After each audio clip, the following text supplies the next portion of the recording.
Welcome to episode 16 of the Boot Nerds podcast. JayMike, what's up? Back in the building. What's up, Josh? Good to be back. Very excited. Episode 16. Before we do anything else, guys, do remember that if you enjoy the Boot Nerds podcast, leave us a like. And also remember that if you have any question that you want Josh or myself or the both of us together in unison to answer, well, you should leave them in the comment section right down below. That is the first and last thing you should think about when you watch this video. What am I going to ask these guys? Because we're actually going to bring them up later in the podcast. So do remember that. And again, go and like the video. Also, if you haven't already, subscribe to the channel. I don't know what you're doing, but also if you haven't told your mom and your friends and your cousins and all their friends to go subscribe to the channel, please do that. We would be so happy. And with that sponsored measures out of the way, it's all just to keep the flow going of all the good questions from you guys. That we really appreciate that. It's special to us. So keep them coming. Cool, you covered it all. Yeah.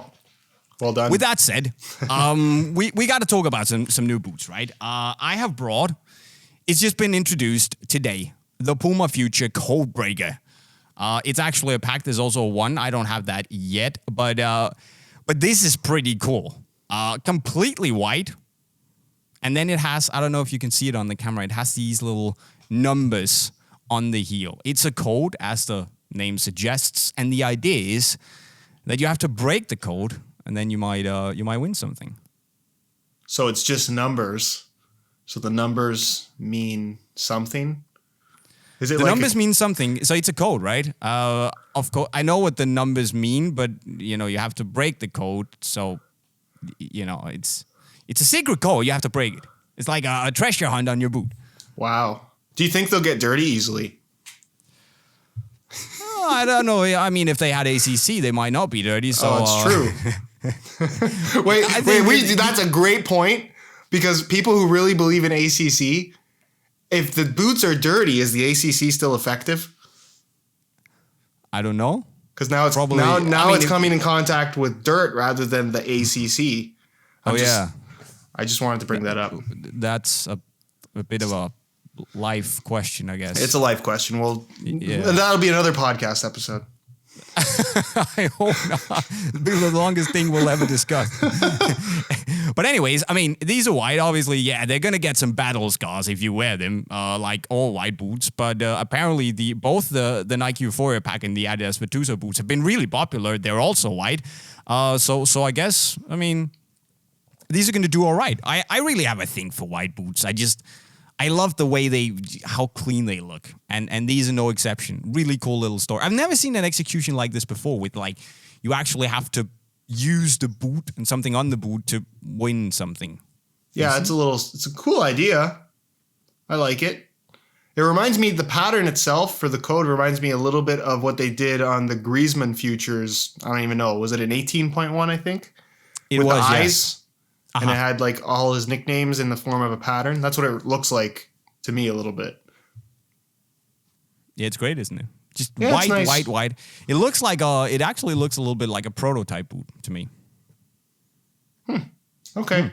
Where have you landed on the future in terms of? I can hear you're not as excited about this as I am. I like I'm more partial towards the low cut version.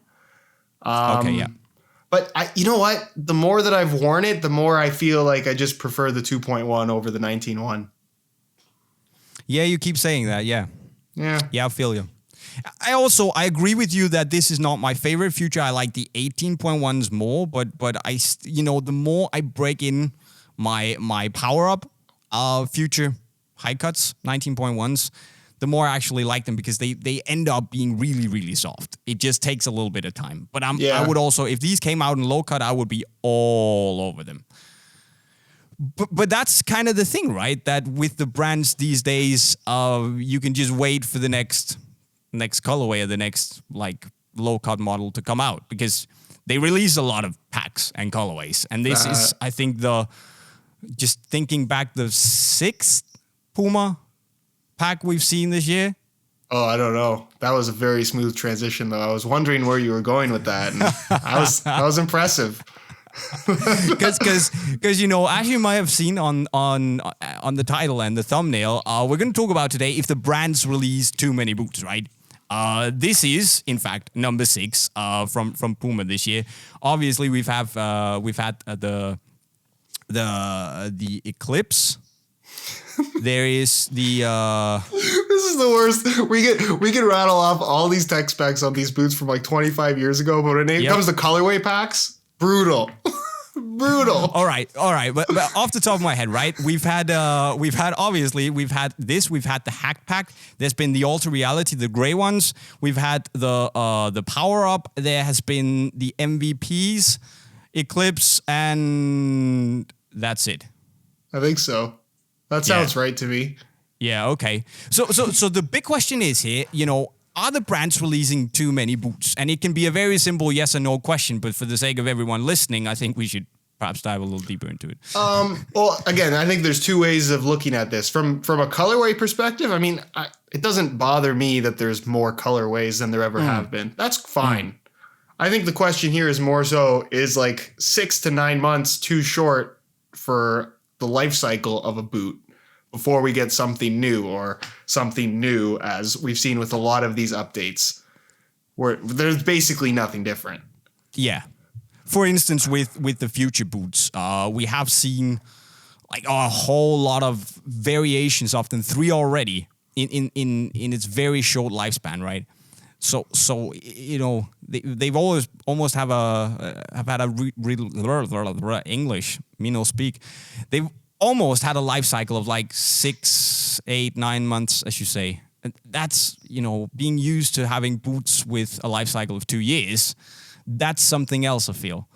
Yeah. I mean, I don't mind what they did with the future, because I feel like 18.1 was great. And then 2.1 was a significant enough change to merit a new name for the boot. Sure. Right? They changed the mesh. They changed the actual net fit pattern. It had a slightly different fit. Yeah, the tooling for the sole plate stayed the same, but that's to be expected. And then obviously Future 19.1 is the first major jump, a redesign, if you will, for the upper. Sure. And I think that was necessary. I don't mind what they've done with the Future. What I don't like is, I think the worst example we've seen lately has been what Adidas did with Predator 18 to 19. Yeah, I agree. Right? That's they could have just easily called it a Mark II, or I guess not even just changed the name, and nobody would have known any different, right? Probably not, no. Like basically what they did by going from 18 to 19 is kind of what Nike has done historically with the patterns on their uppers, where you had like the first version of the Obra 2, and then during the second year they changed up the pattern, but they didn't change the name of the boot. Adidas actually changed the name. Yeah. It was the same thing with the Hypervenom 3, where the texturing of the coating changed a little bit, but it stayed the same, and nobody really noticed apart from us who look at the boots every day. But yeah, it's the same. I mean, what's the value in buying a Predator 18 plus or 19 plus over an 18 plus? Yeah, you get a silicone pad on the heel, but or a rubber pad on the heel, but that. I mean, well, it's more power, swerve, and accuracy with your heel passes. That's not valuable to you, Jay. I guess I'm just too bad with my heel to work that out. Thanks for letting me know. Now I'm gonna go buy this. For me, this was a very bad example of how you upgrade a boot, or upgrade, give it a facelift, whatever we want to call it. I think there have been some pretty good examples of how you should do it. I think that the Nemesis 17 to 18.1 was pretty good. That's fine. That was actually it looked the same, but the materials were significantly updated, and the fit, the performance, and the feel on the ball was simply better for it. And that's how I feel it should be. Yeah, I don't mind the slight refresh thing. Like even X16 plus to X17 plus, I didn't mind that. It wasn't really a huge change, but it was enough of a change that I think, okay, it's fine that they called it something else. I think when you're talking about if the boots are coming out too quickly, I don't like the fact that Adidas, and they've been kind of the main culprit here, I would say, the two big brands, Nike and Adidas, that they're doing this, because now that kind of forces everyone to do it, including Nike for the most part. I think it makes a lot of sense for this, like an Under Armour or a New Balance or really any of the smaller brands to have more frequent releases for the sake of trying to get some hype around the brand and attention. But do Nike and Adidas really need to do that? I don't think so, but it looks like that's the direction that everyone's going now. But the funny thing is that we've kind of seen, with Nike, for instance, with the Game Over pack here, that usually we see that the on-pitch supported packs, they change quite often. But this has actually been around, I think, ever since, was it sometime in January where these launched? The Game Over pack has played a really central role for Nike on pitch for basically the good part of 4 months now, and that is, I feel, pretty unheard of over the last couple of years. I think that's nice, but then we've also obviously seen all these, should we say, disruptive packs where we've had, for instance, the fully charged. This is just the Venom, for instance, the fully charged pack. We've had Black Looks, to name a few. We've had the Victory pack, so many, Euphoria even. There's been, I was doing a little bit of counting before and saw that Nike have released 8 packs or, like major drops for football boots, just football boots, not the Lunar Gatos and all that stuff. That comes on top. But we're just seeing for me, like a flooding of the marketplace. So even though you decide on you want to go and buy the Game Over boots, there's still all these disruptive packs coming left, right, and center. How do you decide, or do you just buy 10 boots?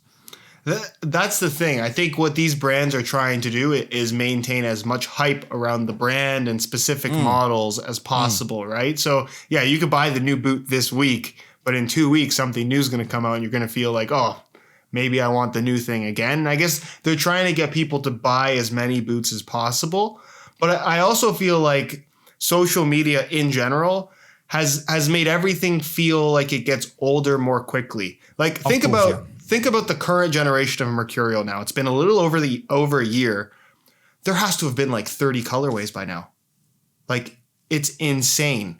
And that's kind of my point, where it's like a new colorway can come out today, and every time you go on Instagram, which is probably like 20 times a day, I would say on average for a lot of people, you're seeing that Mercurial color that just came out. So after a week, you've seen that same colorway, let's say 200 times, and now it's already old, even though it's already been a week.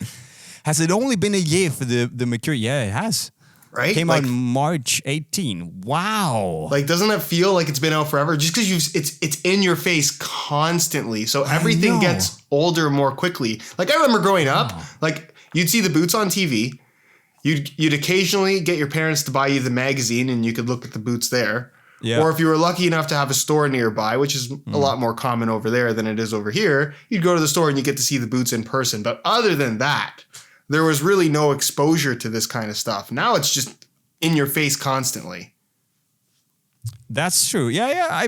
I know what you're saying. And I'm just sat here thinking, is that good or bad? Obviously, for the consumer, it's nice to have a lot of choice, right? Sure. The more colors you get, the more chance you have of getting the color you want.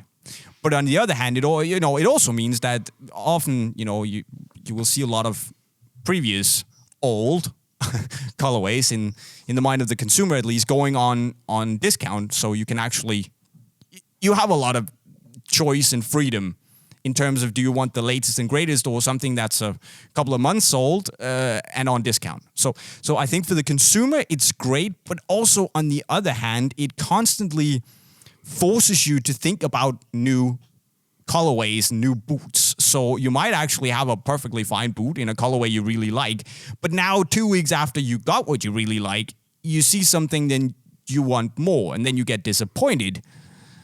And you might end up with a worse experience than if you just, say you bought the Game Over pack and you've just been wearing that for the good part of 4 months and nothing else has come out to disturb your happiness, if you know what I mean. Yeah, I think you're right in saying that it's good for consumers from the perspective that more variety, more options is always good. But I guess how it could negatively affect football boots is what you said to a certain extent, is if we're just getting new boots for the sake of getting new boots, and they're changing perfectly good products and not necessarily making them better, just more so making them different, which you could end up with a better product, but you might end up with something worse if you just the end. It almost seems like these brands are more so prioritizing just having something new rather than here's a concept and building on that concept over time to make it better. Yeah. Like that's the concern moving forward. And I would say, I don't want to say that anyone in particular is really guilty of this, but I would say if there is a brand that's guilty, it's Adidas, because they're one of those companies where it's like they established this boot. Like when they killed everything and introduced Ace X and Messi, you had the X 15.1, which it had issues with fit and it wasn't that light. And it wasn't, for a speed boot in comparison to what it replaced, it wasn't incredible. No. The Messi boot was actually solid, but it was so ugly that no one cared. Exactly. And then the Ace 15.1 was actually a really solid boot. But then when the Ace 16 generation came out, they just completely changed direction, and it made whatever they had done in the past completely irrelevant, which I realize irrelevant is not a word. Someone's going to say that in the comment, but you get what I'm saying? Where I kind of like what Nike has done, where it's like, it seems like granted, they've had their mistakes over the year. Hypervenom Phantom 2 is a perfect example, but I feel like there's logical progression and evolution whenever a new model comes out. But don't you feel it's the same thing? You know, after let's put aside the reboot from Adidas and say, okay, that happened. Yeah. We've discussed to lengths whether that was a good or a bad idea. I personally feel that it was needed, and now we're seeing, the fruits of the labor. It took something. You had to sacrifice a little bit. But anyways, I think that you're right in saying that Adi maybe have been a little bit guilty of, improving for the sake of improving, changing for the sake of change with, for instance, the Predator here. Maybe also the Nemesis didn't really, it needed. That is for the better. The 18.1 compared to the 17.1. That is actually an improvement. We also saw it with the X 16 to 17. Fair enough. I think, it depends on if you look at are we talking colorways here or models? Because Nike have released more colorways than Adi actually. Sure. I personally don't have any problem with more colorways. More colorways, I don't think affects consumers. I think it affects the retailers, because they got to carry all this stuff and try to sell it before the new thing comes out, and that's hard to do. But don't you think you can get flooded with too many colorways? Because I've thought a lot about this, and I've just been thinking, there's so much to choose from, even from the big brands. I understand the smaller brands to stay relevant, but even with Nike, we see a new Nike or Adi or Puma boot coming out, almost a week doesn't pass by without a new colorway or limited edition, something coming out. And I love it. We get to see all these new beautiful boots, and it's super exciting. But for the average consumer out there who isn't as completely, I would say, messed up as we are, just thinking about boots 24/7, is it too much? Is it overstimulation? Well, no, I think you just said it right there. If you're not super obsessed with it, then you get the boots you want when you want them. And then you're not really too concerned about what's coming out until you need boots again. But there definitely are people, because I see it in the comments all the time, where it's like a boot came out 2 weeks ago and then they released a new colorway and people are commenting, oh, I just got the last one. Now I have old boots. I personally have never felt like that in my life, where it's like, oh, I got an old colorway rather than the latest one. I don't feel pressure to have that. But there are people that do feel pressure to have the latest color. Really? Yeah. I see the new color. I want it. I get it. Ugh. Really? No. See, I'm pretty straightforward. I remember always as a kid, there was that one colorway that I always really that I saw, and that's the one I wanted. Didn't care what else came out after that. Fair enough. So I think everyone's a little different there. But I also think another great point to make in regards to why the brands are doing this is I think that the more frequent releases now, and the fact that boots have become so much about the tech and what's new about that specific product to try and kind of, I guess, generate interest. It almost seems to me like brand loyalty is not what it used to be. like what I'm saying is I feel like most consumers, when they're going to buy a brand new boot and they're interested in especially a top end model, they're kind of just going after whatever's really hyped up in that moment. And if you can be in the moment the most hyped up boot, I think it's more likely that you're going to sell. I totally agree with that. Yes, that's a very fair point. Didn't actually consider that before, but it is all about the hype and being innovative. I think after the whole wave of innovation we saw in 2014, the word innovation itself has become a bit of a buzzword. It has to be innovative or else it doesn't really fly, right? If it's old news, you know, who really cares? And you can see that the older silos, both for Nike, Adidas, and Puma especially, are suffering a little bit because they aren't as box fresh, new innovative technology anymore. I think let's be real, Jay. There hasn't really been truly anything that innovative since, I would say, 2014, the Superfly 4 and Magista Umbro 1. Those legitimately sold out in every colorway for 2 years straight. Yeah, and well, like that's unheard of. That's unheard of right? Then I was going to say, then A16 Plus was the next big thing that legitimately sold out in pretty much every single colorway. But since then, nothing that has come out has been on that level. But isn't that also because when you look back, okay, the Superfly 4 was, you know, I don't even want to think about how many colorways that released in because that was a lot. But the Ace didn't come out in that many colorways, the A16 Plus. I feel like we're seeing just, you know, so many colorways just smashing the markets. And I'm just wondering if that is a good approach. Should it be more limited, what comes out? So we have like one big pack and then a couple of little disruptives here and there, so to make it a little bit more exclusive. I don't really know where I stand on all this because I like the new colorways, but I also see that from a, you know, there's a risk that at some points the you know, the collectors, the consumer, call them whatever you want them, they get fed up and they just don't, you know, they don't respond to all this newness all the time, overstimulation, like I said, and react in affect instead, and just say, no, I'm not gonna buy new boots right now. It's too much. System shut down. Like, are we pushing towards that point? I would say, yeah, we're probably at that point now where it's just too much, but. At the same time, because these are the two biggest brands or the three biggest brands doing this, they're still going to be dominant no matter what. If you need new boots, 9 out of 10 people are going to buy Nike, Adidas, or Puma. It's that simple. Sure. Whether there's 3 new releases a year or 30 new releases a year, it doesn't really matter. I think because the big brands are doing this, all 3 of them have to do it in order to maintain relevance. And I think a good example would be a brand like Mizuno, where it's like, they've had the Morelia Neo 2 on the market for 7-8 years, and it hasn't really changed. And they put it like 4 colorways a year, basically. And you almost, as much as I really like Mizuno, you almost forget about them until, a new colorway came out. I forgot they existed. And I think the big brands are worried about that same type of thing, where if Nike stuck to releasing a new colorway every 2 months rather than every 2 weeks, and Adidas was doing every 2 weeks, you're seeing a lot more Adidas in your feed than you are Nike, which maybe, hey, come the next time you need new boots, maybe you're more inclined to buy Adidas because they're kind of more fresh in your head.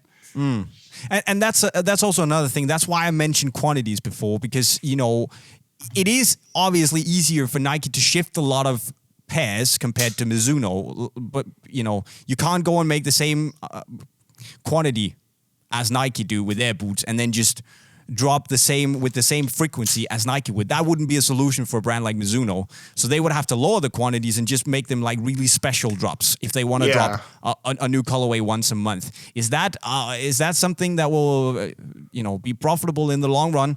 I don't know. That's why I'm not CEO of Mizuno. But no, but I think what Mizuno's done well, because I think they understand that they're more of a niche brand, especially in the European and North American markets. And the way that they come out with new colorways and new releases, they kind of know their audience. And I think they've established a lot of brand loyalty because of that. Where the big brands, now it's like, okay, we're just going to come out with this new product and it's going to be more so based around shock value than actually making it an improvement over what we had before. So if you had that previous model, maybe the new one's not quite like that, which we saw with the current Mercurial. But we're kind of banking on, hey, maybe the shock value is going to draw more people to the brand, and we're not super concerned about the people that bought the last product because maybe, hey, they saw something from Adidas or Puma and they're going to go buy that instead, right? It's so reactionary now where they have to. It's almost like it's a constant attempt to one up each other, and that's how the market is going right now.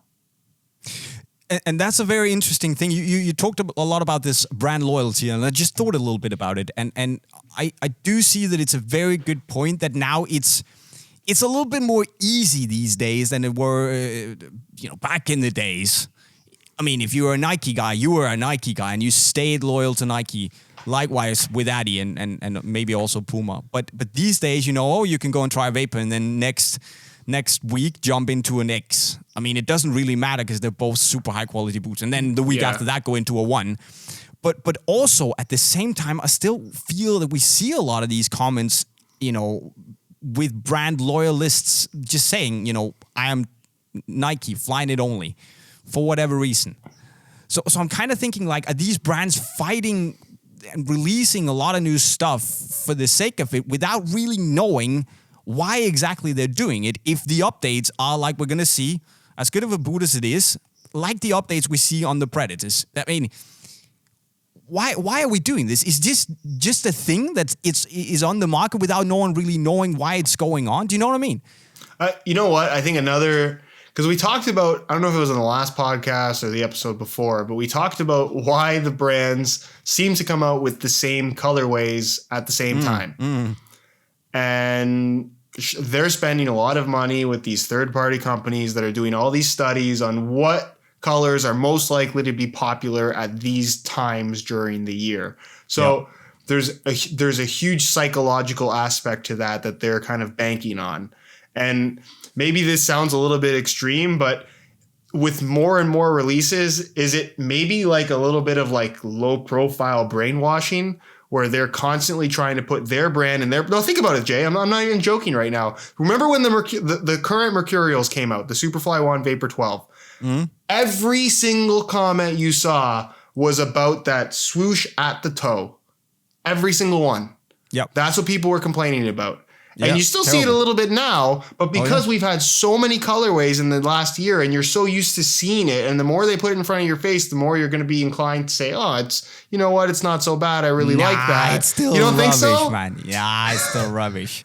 On the other hand, it was a smart move, I felt, because when they've then gone back to the side swoosh, like on Just Do It and Euphoria, and the Neymar boots for that matter, people have been like, yes, now it looks like it's supposed to look. With the Ronaldo boots, it looks like a Nike boot should, either with the side swoosh or the big toe swoosh. I think I understand what you're saying. It's also like, a Vapor can't be knit, as a lot of people said when the Vapor 12s came out. Now we've more or less accepted that this is the norm. I'm not sure it means that people don't really care anymore, because I think a lot of people would take a Teijin Vapor 13, if that was to come out, in synthetic, of course, over a knit model. I would myself, at least. But I think you're right in the fact that, with all these changes, they just shove so much down our throats that we don't really have time to maybe think as much about it as we would have, because then we have to, basically, I don't know how to say this in English, but we have to, there's so many things to think about, so much input, that whenever we sit down and we think hard about, okay, do we like this or not? Well, another boot comes, new input that we have to kind of have an opinion on. Yeah, you're right. It's almost like it's like, let's say 20 years ago, it's like they'd have an idea board at headquarters and like, okay, here's 25 ideas for a new boot. We're only going to use one. Now I feel like, okay, we have 25 ideas. Let's do all 25 and we'll see which one catches on.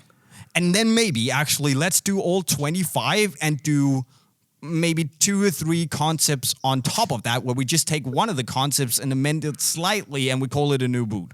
But this is my issue here. Yeah, I know it works, but it's just wrong. Yeah, but think if let's go back 20 years and you can see the future. If I saw something like the Superfly 4 and the Magista Obra, I get it. It's like, wow, that's really cool. Knitted upper, mid-cut design. It's cool. You see something like the Ace 16 Plus Pure Control with the laceless upper. Wow, that's really cool. But who would have thought 20 years ago, it's like Nike's going to come out with a wet control element that is completely invisible. And all they're going to do is just write ACC on the upper and promise the world. And that's going to be one of the flagship features in the entire brand that'll be featured on all their top end boots for the next 10 years and probably forever at this point, if we're being honest. Like, think about how ridiculous that sounds. Like in the day of the Predator, where it's like, here's these striking elements that are just so crazy looking and never been done before. The T90 Laser 1. And it's like, it's such extreme design, but legitimately one of the most popular top end features from the Nike brand is invisible. That's amazing. It is amazing storytelling they've done around it, and we can go back to the ACC debate one day, I guess. But I mean, you're absolutely right, and what you said there with the Superfly and the Magista and the Ace, for that matter. If we go back 20 years and you told us that, hey, these are the boots that are going to really shape the future, they're going to be super innovative, we would probably look at each other and say, but aren't they all the same? Because they're all made with a knit upper. Okay, they might not look exactly the same, but they're all mid-cut. Okay, the Superfly has a little bit of carbon on the outsole. Magista has this, like, almost Hypervenom-esque webbed pattern to it. And the Pure Control doesn't have any laces. Duh. But apart from that, it's more or less the same, right? Is it becoming this thing where all the boots are more or less the same? They use all the similar components, and it's just like all these little tweaks that makes it, where I'm getting at it is it getting easier to have a legit update these days compared to back in the days? Like if we look at if we look, okay, Pret is a bad example because it's not really seen, at least between you and me, as a legit update. But if we look at what should we look at? The Nemesis. Is the Nemesis 17 to 18 a legit update? In the eyes of the public, no. Because okay, I guess, and you know what? I guess that's a fair point to make, is when you have a new a new concept that launches, Nemesis 17, was not very popular. Cool concept, but it, for the most part, wasn't overly well received, especially from a sales perspective. So when they came out with the 18.1, while it was a legitimate update and a legitimately better product, it was too similar to what we had before. So I think and another good example would be a 16 plus to a 17 plus. I would argue the 16 plus was better, but because that boot had such a great reputation, people automatically just liked the refresh. So I think you have that like one model grace period where it's like, okay, this last model was successful. We're going to give you a chance on the second one. But if the second one doesn't end up being that great, then it's like, nobody cares anymore. And they have to do something new again. But what about let's look at the Puma ones, right? The Puma ones have been largely similar since the first one launched. And yet, you know, for me, they have all been legit updates, just like the Puma Futures, by the way, that we talked about. And where they have actually done something. But is it, I mean, they're technically the same boots. Is it easy these days to just, you know, change the materials a little bit, change the construction a little bit, and then call it a new update? I mean, I think that's good. I think that's good enough for the average consumer. I really do. Yeah. Right? Because we're going into like great detail on this, but I think the average Joe has no clue that there's barely any difference from the previous model, right? I don't know. I mean, there is a difference. Obviously, the Puma 19 and 18, Puma 1, 18 and 19.1s are way better than the 16 and 17. Let's be honest, they're fantastic boots compared to the older models. But still, they're kind of similar in the construction. It's just maybe it's an idea for another podcast. It was just a wild idea. Yeah. Okay, but you know what, Jay? Maybe we're a little bit ignorant from in terms of our viewpoint, and the people who watch this podcast in general are going to have a much different viewpoint on the football boot industry than just somebody who plays football and buys boots when they need boots and really doesn't pay attention otherwise. And like, I'm just thinking, like, if I was a little kid today and I was watching the match on Saturday morning and I saw whoever my favorite player was wearing a new boot every 2 weeks, would I not be asking my parents for that new boot every 2 weeks? Potentially, yeah. Yeah, like, but does that in itself just drive sales? But it absolutely doesn't. But I also think that would happen for a period of time until you would get used to the fact that there are new boots all the time, so you won't pay as much attention to them. See, that's also the danger. Again, input overload. I don't know. I think kids these days, not just with football boots, but almost everything, it's like, what's the new trend? Let's do the new trend. Yeah. So maybe the new colorways are just like that too. I don't know. All right, but let's ask the guys out there. If we have any people who are maybe have a little more less narrow-minded point of view than us, then let us know what you think in the comment section right down below. Are the brands releasing too many colorways and too many new models? Let us know. And I think with those words, Josh, we have some time for some questions. Yes. So if you didn't ask a question yet, go ask a question. What are you doing? There's a comment section right below this video. Mm-hmm. It's very easy to do. We're not going to include it in this video, though. No, it'll be in the next one, maybe. Absolutely. All right. If it's a good one, make it a good one. Question number 1. This is from Ion Foot. Don't you think Mizuno would sell much better if they did more modern, like less retro boots? So he's asking if they did more modern designs rather than what he perceives to be maybe more retro style football boots from Mizuno. Okay.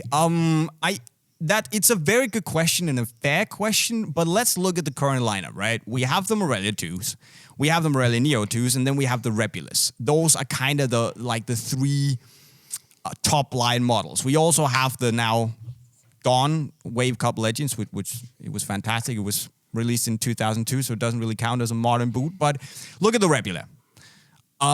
It is stuffed to the brim with modern technology.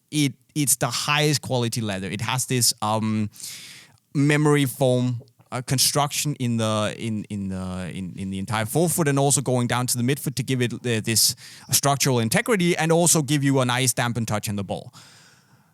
It has this, woven tongue to give you a bit of lockdown, better personal fit, and all that stuff. Everything like a modern, innovative boot should have these days. But for me, it's not as good of a football boot as the Morelia Neo or the Morelia 2.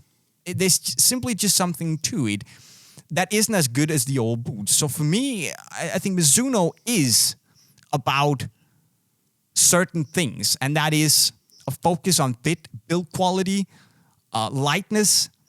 And if you can achieve that with what they know, which is leather, added with a bit of Japanese engineering ingenuity on top of that, then I'm fine. It doesn't have to be super innovation all the time. Yeah. It's what we talked about a little bit earlier. Mizuno is probably the one brand that actually has such a thing as brand loyalty, where they know what people who buy Mizuno boots want, and they give them exactly that and nothing more. And the Rebula line, previously the Wave Ignitus, previously the Supersonic, previously whatever it was, they did the Basara line as well. Yeah. They've always had that one line where they kind of innovate a little bit and introduce some new tech. And some of them have been better than others. But the common thing for all those lines is that they're not around anymore and the Morellis are. Yeah, right. There's a reason why Adidas still makes the Copa Mundial, right? Yeah. There's certain lines that have this reputation, and there's no real reason in messing it up. Sure. And I understand why Mizuno would want to make a more modern, innovative boot. Definitely, because I think there's a market for it, but also you need to understand that if they go into the market of all these hyper innovative boots, they're going to compete with New Balance, Umbro, Puma, Nike, and Adidas. That's a lot of brands and a whole lot of money and different boot models to compete with. So I think they're going to try to get into that market in the future, but also realize and acknowledge that in their category of like heritage and modern heritage boots, they're unrivaled. Yeah, it's hard. I think when you're trying to make like the highest tech boots, it's hard to compete against big brands like Nike and Adidas with the budgets they have, right? Yes. And also It's because just- innovation is also about perception from the consumer. I mean, if the consumer perceives it as innovative, and you can tell a story that it is innovative, then it will be, generally accepted as being innovative. But Does that make sense? Perfect example. Like, what about when Lotto did the laceless boot first? Yes, It's but they didn't 10 have years. 10 10 years before Adidas did. Exactly. And granted, they're very different products. Yeah, okay.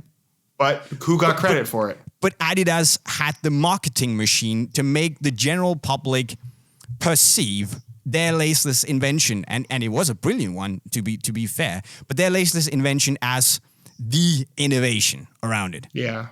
And that, I think, is the funny thing. It is money, because to market a modern boot, you need to make everyone understand and change their mindset and see, okay, this is modern innovation.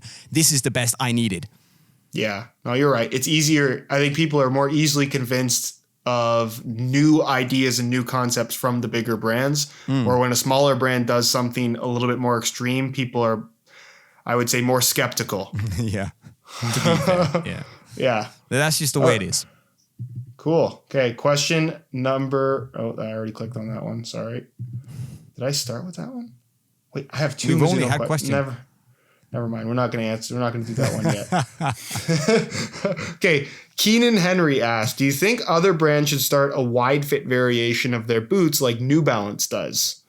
And then there's a whole bunch. He basically says he loves the podcast. Thank you for your support.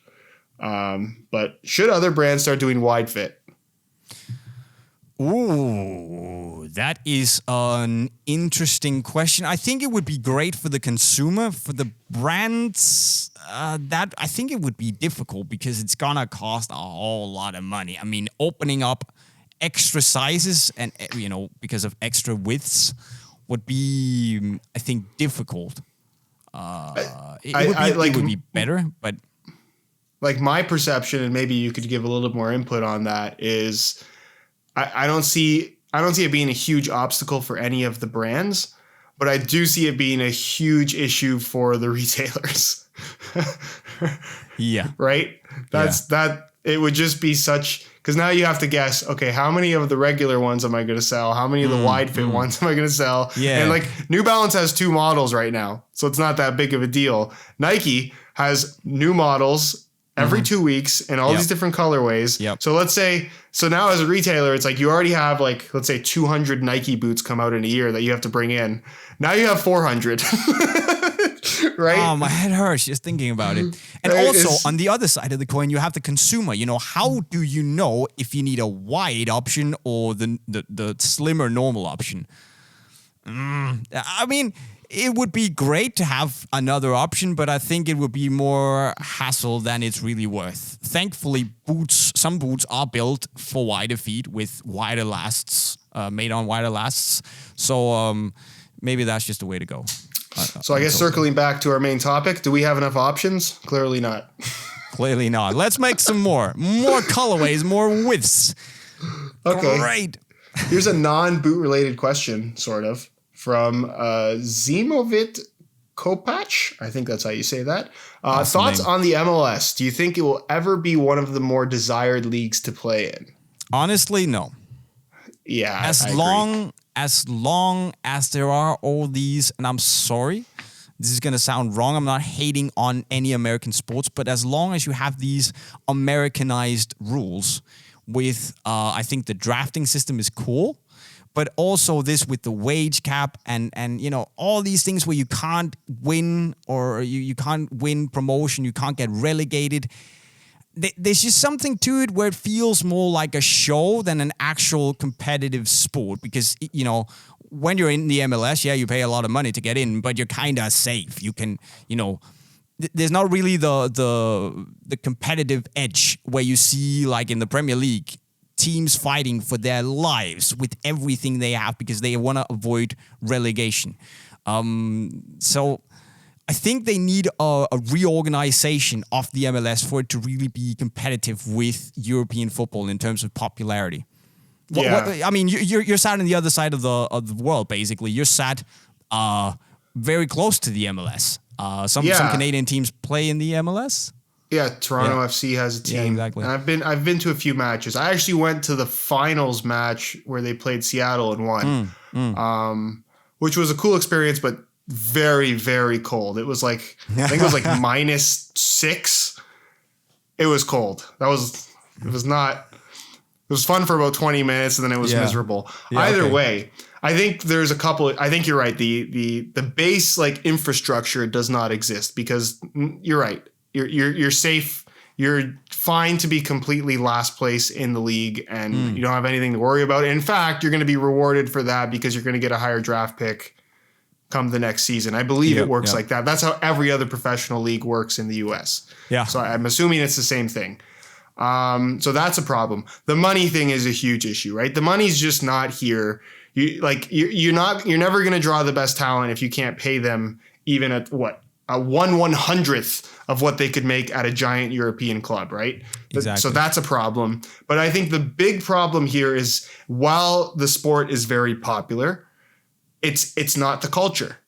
Every time I've been to Europe, and I told you about this when I visited Unisport last summer, it's like you walk down to the hotel lobby and you see the TV and it's like, oh, they're showing football highlights. That's weird.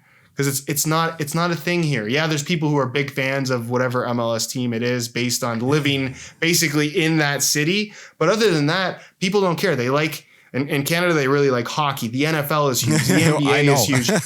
Like while a lot of people play the sport, when it comes to the professional level and actually watching it, it's not the culture. And maybe that'll change in 20, 30 years as this new generation comes up. But as of right now, the vast majority of people do not watch MLS. No, I think you summed it up nicely. We will need to see some like cultural changes in America and the States for the MLS to be more popular. We will also need to see like a restructuring of the MLS for it to be popular among the European people. And I think that's also, partly where the key lies here, because if you can swing Europe and actually make them, make it competitive with Europe, so you can actually compare European and the rest of the world football with the MLS, then I think that's pretty integral to making it seem like a more fluid choice going to the MLS and watching MLS. Because right now it's like you're watching a slightly different sport. Yeah. No, you're right. You made a good point there in terms of the global appeal, right? Everyone knows who Manchester United is. Everyone knows who Real Madrid is, right? And I would say you probably have just as many fans of them in North America as you do fans of the MLS, if not even more fans of the European teams. We're over in Europe or anywhere else outside of the US or Canada, I don't think there's too many people that really care to watch or even know anything about the MLS, right? So they might watch one match just to see Ibrahimovic kick some guy in the head or something like that. Yeah. But I think that sums it up nicely. Yeah. So, okay, we got time for one more question. Yeah.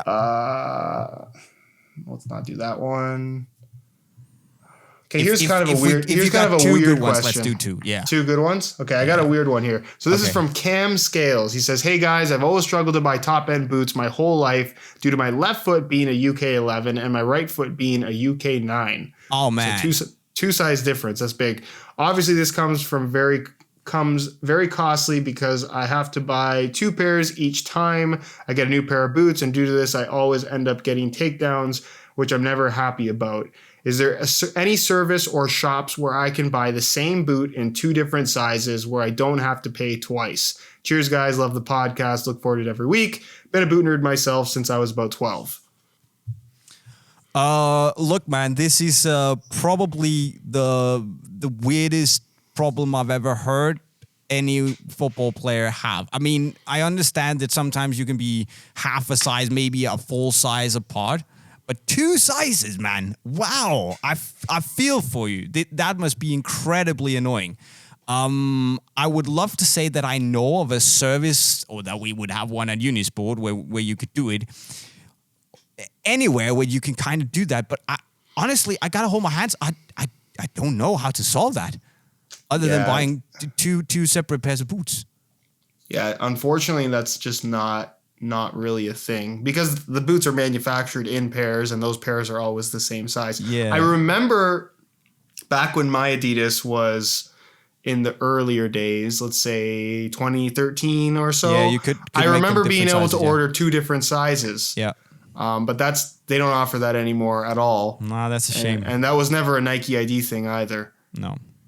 So No. And I think, look at it from this perspective, from like any retailer, football store out there who would have an interest in doing this would basically be taking a hit of one pair of boots every time they sell you one, because they basically have to then scrap the other half of your 2 pairs because they can't sell them to anyone else unless they find some guy who has the exact opposite problem as you.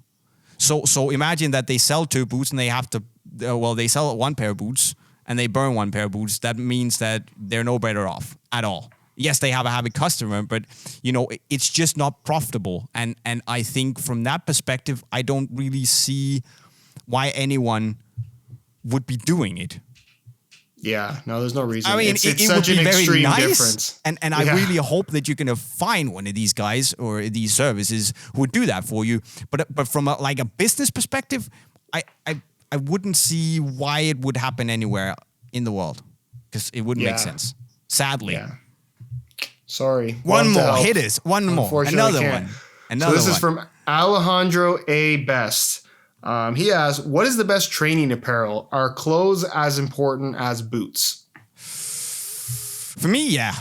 It's not as important as boots. You can have some proper crappy clothing and a pair of boots that you love. For me, I'd rather take the pair of boots, but it's almost as important to have nice training apparel, especially when you've tried it and you realize how much of a difference it actually makes. And then you go back to these like shitty socks. Sorry, I can't curse on you. Very bad socks and, like sloppy t-shirts that get really heavy when they're wet and all that stuff. I mean, even if you get entry-level t-shirt, shorts, and a very nice pair of football socks, grip socks, get grip socks. Yeah. I think you'll find it to be... Socks are important. Socks are super important, and that's probably what I'd invest in first after my boots. Get some good socks, get some nice base layer that you can always have close to your body, feel nice and comfortable. I'd say and a good pair of shin pads that makes you feel comfortable and safe. I would rate that really, really highly. For me, the apparel, the t-shirt, the shorts, it doesn't have to be the top of the line. I mean, it doesn't have to be, the elite level. I can easily go for Nike Academy or Pro. They're nice products, but I'd really go hard on the socks and the shin pads. Yeah, I would agree with you on both of those. I'm also really big on compression shorts. Yes. I don't even want to go run around without compression shorts. But that's because we're old. No, I don't think so. I was, even as a kid, the first pair, I remember I got my first pair of compression shorts at like 10 years old. And I'm like, wow, what have I been doing my whole life? What is this? Yeah, but compression shorts are also really nice. But as I said, again, I consider that a form of base layer. So get whatever, if you want some compression, some good compression shorts for your thighs, keep them nice and, keep the blood flow going, get a little bit of a faster recovery. That's also very nice. Would you take that over socks? No, socks and compression shorts are the two big ones. Yeah, you got to have both of those. But ultimately it is more of a luxury than a necessity. But at the same time, if you are constantly getting blisters or you're running around and you're uncomfortable for some reason, I don't know, maybe your shirt's giving you a rash or something. I don't know. That's distracting from when you're playing, then it's impacting your performance. But yeah, I would agree with you, Jay. Like, you can get a really good quality Nike or Adidas or insert brand name here t-shirt for $20 and a pair of shorts for $15, $20, and you got good quality stuff and you're comfortable. Exactly. And that's also important to say here is that, maybe then just save a little bit on the boots instead of buying a something plus or an elite. Then either go and buy a Puma boot because they're 200 euros and very good, or buy a 0.1 or a what are they called? A Pro from Nike. save some money and then buy a good pair of socks and a nice pair of shin pads or some base layer instead. Because I think that's going to... Wait, Jay. No, I disagree. So you're saying get good socks, good compression shorts, good shin guards, all this cool apparel, but then not get ACC? Oh, did I actually say that? You did say that. Well, if you buy the pro boots, you will also get ACC. On some papers. Sometimes, yeah. I think on that note, it is time to close down yet another episode, number 16 of the Boot Nerds podcast. If we haven't already made it very, very clear, please go and leave a like on the video if you had a good time. We appreciate every one of you out there who leave us a like, leave us a comment, who say nice things, basically who come here to watch the videos. And also, if you have a question for us, we're right here. We're sitting here basically to answer your questions. So if you haven't already left one down there, or you haven't left two, or how many things you want to have an answer to, well, go write some stuff so we have something to talk about in the upcoming episodes, of course. You should also remember that if you want to watch what Josh is doing all the times, now I can't speak English. If you want to see what Josh is up to on a daily basis, you can go subscribe to his channel right over there. Of course, we're also doing stuff occasionally on Unisport. It's pretty good. You can go and subscribe to that right here. And of course, don't forget to go and subscribe to the best podcast in the world on YouTube, the Boot Nerds podcast, by clicking the bubble in the middle of your screen. Like, subscribe, leave some comments, the things YouTubers always say. And with that said, I'm JayMike, and I approve this message. I'm also JayMike, and I also approve the message. Bye, guys. See ya.